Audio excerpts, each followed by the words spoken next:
So now let's understand in the real world how the devices are basically connected to the interrupt controller and how the interrupt controller basically connected to the CPU.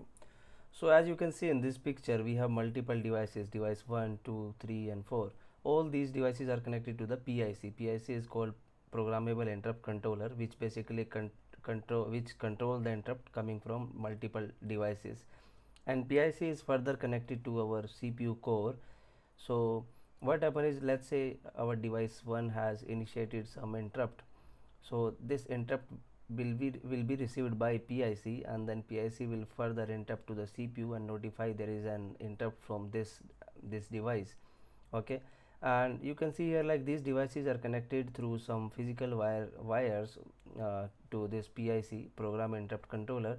So these lines are called IRQ lines. Okay, in Linux kernel, basically these IRQ lines are given some unique number, and this unique number is used by Linux kernel to identify which hardware basically actually initiated the interrupt. And depending upon these actual lines, depending upon these IRQ lines, Linux kernel can further invoke the respective interrupt handler. Because to invoke the interrupt handler, Linux kernel has to know which device basically initiated the interrupt. Then only it can basically invoke the respective interrupt handler. And there might be chances a single IRQ line is shared between multiple devices for generating the interrupt. In this example, you can see this is the IRQ line which is shared between device 3 and device 4.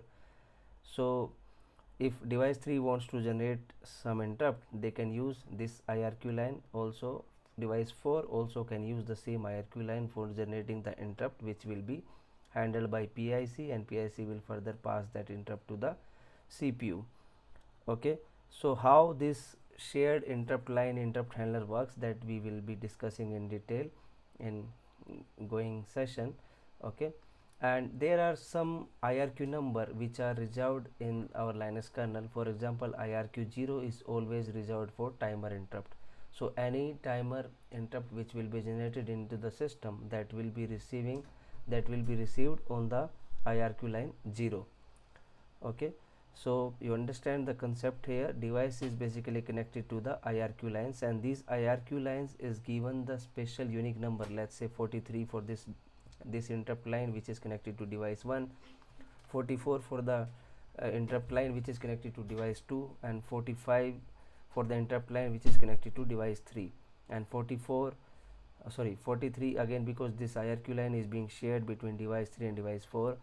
So device 4 also will be connected to same IRQ line which have the number 44. Okay, so this is how basically our devices are connected to the PIC. And now let's understand how basically we can request the interrupt handler in the system, or how we can register our interrupt handler in Linux kernel.